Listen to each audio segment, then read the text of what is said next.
Yes, tukwaniriza ku mukutu gwaffe omuganzi ogumanyikiddwa nga Uganda Mukamooli amanya n'eddoboozi bampita Ntambi Chimso Rich Boy Maxudi Junior. Akulwale tukuletedde mwana muwala amanyikiddwa nga Sheebah Karungi. Sheebah Karungi nno yavuddeyo n'atta ebifaananyi almost nga ali bwereere ng'alaga omubiri gwe. Sheebah Karungi yavuddeyo n'atta omubiri gwe n'aguteeka ku internet n'aguparadinga era nga abantu bangi mwavuddeyo ne mutandika okuba nti mwogera ebikankana. Mwavudde ne mugamba nga Sheebah bwakunama, Sheebah bwali bweyeyisa mu neeyisa y'Abamalaaya era Sheebah bwaswaza Uganda entertainment industry kugata ne famire ye n'abasigaddewo bonna nga bwe mwagala n'ekitiibwa ky'abakyala n'akiweebuula nga mwe mulowooza, naye ng'ate Sheebah Karungi yavuddeyo n'agamba bw'ati. Sheebah agamba nti ebiseera bingi abantu balekerera ebibakwatako basiiba waabwe nga enjala ebaluma, abaana baabwe tebalina school fees kugata n'okuba nti tebalina sente za rent n'okuba nti tebalina kyakulya kyakunywa okwebaka n'okusula, ate badda ku bantu abalina ebintu byabwe bekolera mpolampola ne babaddako ne bafuukira ejjute mu sijja kimalayo ne bafuukira ejjute. Sheebah agamba nti bantu bangi mudda ku internet mutandika okunjogerako ne mutandika okuba nti muyingira obulamu bwange nga mugamba nga bwendi malaaya nga mugamba bwendi ashole, naye nga ate at the end of the day nze sikyabafa because mwe obulamu bwe muntwaliramu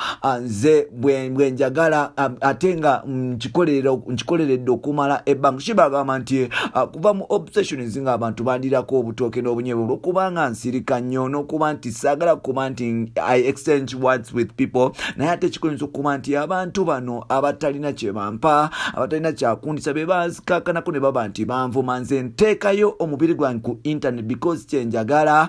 Mukama yampa omubiri omulungi, Mukama yampa face ennungi, Mukama yampa akabina akalungi, Mukama yampa ebisambi ebirungi, Mukama yampa ensingo ennungi, Mukama yampa amaaso amalungi, Mukama yampa enviiri ennungi. Yensonga lwaki nsobola okwekubya ebifaananyi nga ndi bwereere n'embiteekayo ku internet. Era Sheebah agamba nti wano e Uganda tulingiriza nnyo ebitabakwatako. Avudde n'agamba nti ye byakola Rihanna almost naye byakola, naye ng'ate Aba-America tebavangayo ne bagamba Rihanna kumugamba nga bwali malaaya nga bwali prostitute nga bwabaswaza n'ebisigadde because showbiz industry kyoyagala kyokola. Sheebah y'omu ku bakyala bakyasinza okuba nti bata ebitundu byabwe oba omubiri gwabwe ebbali recently like 2 years back 3 years back waliwo ebifaananyi byafuluma ku internet nga biraga nga Sheebah bwe yatadde anotisize mpolampola yazekubya nga asigadde mu kawale ka munda almost kawale ka munda era abantu bavayo ne boogera, naye ng'ate Sheebah yamira pini n'avaayo n'agamba nti nze tebinkwatako, I have a right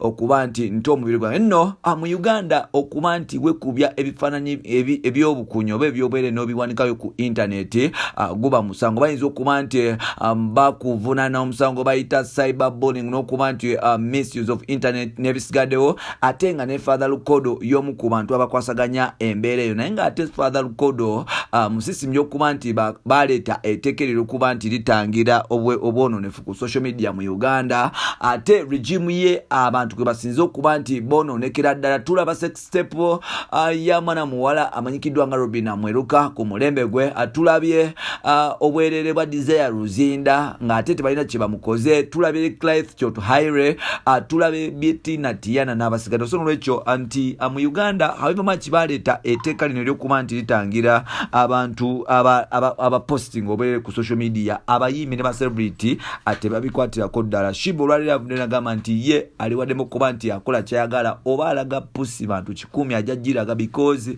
mubiri gugwe, sente zize, kamera yiye, simu za posting sazize, so gwe fani aliyo amwogerako nga bwali malaaya bwali bla bla bla. Funa ebyokola bw'obanga tolina byakola genda ewa Sheebah mu Sheebah's Dome akuwa omulimu. Bwatyo bagambye era Sheebah munyivu nnyo kuba muyingira bino n'ebirala bye boolina mu episodes zaffe zirakozigana Ntambi Chimso. You can follow me on Facebook Ntambi Chimso, then Twitter Chimso 16. Tuba tukwatagana. Bye bye.